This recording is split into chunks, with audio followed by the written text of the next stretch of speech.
बिस्मिल्लाहिर्रहमानिर्रहीम। जी स्टूडेंट्स, आज हम आपको डेव सी इंस्टॉल करने का तरीका और उसको इस्तेमाल करने का तरीका बताएंगे। CS201 इंट्रोडक्शन टू प्रोग्रामिंग के जो स्टूडेंट्स हैं उनको डेव सी कंपाइलर के अंदर सारा काम करना होगा और इसी पर मुकम्मल अबूर हासिल करना होगा। और आज हम आपको जैसे कि डेव सी इंस्टॉल करने हैं, जब गूगल पे हम लिखते हैं Dev C plus plus download तो ये सामने आ जाता है। जब इस पर क्लिक करते हैं तो एक डाउनलोड का बटन आपको सामने नज़र आ रहा होगा। डाउनलोड के ऊपर जब आप क्लिक करते हैं तो लेफ़्ट साइड पर देखिए बॉटम में तो डाउनलोड की फ़ाइल डाउनलोड होना शुरू हो जाएगी।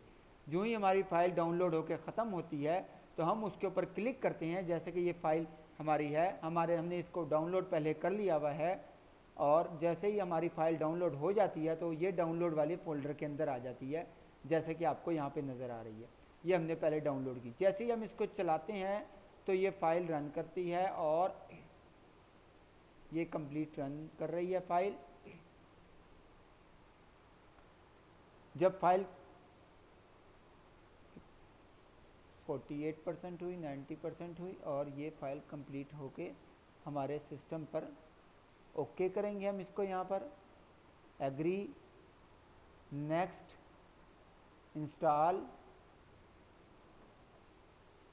और ये फ़ाइल हमारे सिस्टम पे इंस्टॉल हो जाएगी। जब हमारे सिस्टम पे ये इंस्टॉल हो जाएगी तो फिर हम इसको रन कर सकेंगे और अपने तमाम प्रोग्राम्स इस कंपाइलर में बनाएंगे। जी तो स्टूडेंट्स, जैसा कि आप देख सकते हैं कि हमारा डेव इंस्टॉल हो चुका है। ये डेस्कटॉप पे आपको आइकन नज़र आ रहा है। अगर आप इस पर डबल क्लिक करेंगे तो ये ओपन हो जाएगा। अब इसकी कुछ बेसिक सेटिंग्स हैं वो हम अभी करेंगे और उसके बाद आपको एक और बात बताता चलूँ कि सबसे पहले आप लैंग्वेज सेलेक्ट करेंगे, जैसे आप यही रहने दें, बाय डिफ़ॉल्ट सेटिंग्स को ही आप रहने दें और नेक्स्ट नेक्स्ट और ओके कर दें।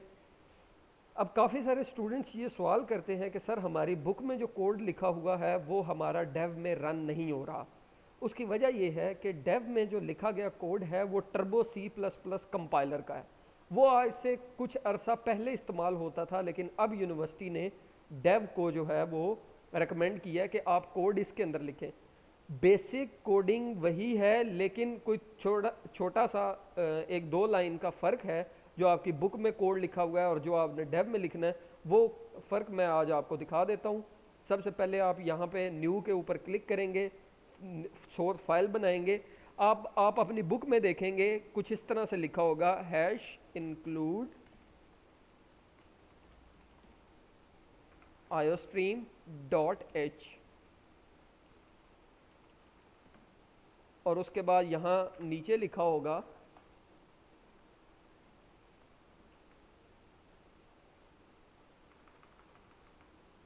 conio.h।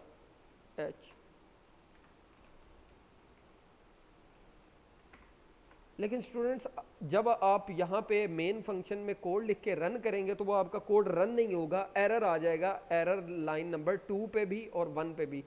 उसकी वजह ये है कि ये जो कोड आपकी बुक पे लिखा हुआ है ये टर्बो C++ कंपाइलर को सपोर्ट करता है। हम काम कर रहे हैं डेव C++ पे, तो उसके लिए आपको छोटी सी अपने कोड के अंदर मॉडिफिकेशन करनी पड़ेगी। सबसे पहले आपको ये इंक्लूड कौन आयो ख़त्म करना पड़ेगा, फिर iostream.h के आगे से h ख़त्म करना पड़ेगा और उसके बाद कौन आयो की जगह पे आपको लिखना पड़ेगा यूजिंग नेम स्पेस std। और ये दो लाइनें आप लिखेंगे तो इसके बाद आपका कोड जो है वो आपका चलेगा और उसमें कोई इशू नहीं आएगा। उसमें यह है कि आप ऐसा कीजिए, अपने किताब के पहले चैप्टर की आप एक पहली एक्सरसाइज कोड जो है बेसिक वो रन करके देखें, ताकि आपकी एक बार प्रैक्टिस हो जाए कि हमने किस तरह से जो है वो कोड इसमें विदाउट एरर रन करना है। कोई अगर आपका इस बारे में कोई क्वेश्चन हो, कोई सवाल हो तो हमारी वेबसाइट विज़िट करें और ये हमारा व्हाट्सएप नंबर दिया गया है, इस पे आप रब्ता कर सकते हैं। नेक्स्ट वीडियो तक के लिए अल्लाह हाफ़िज़।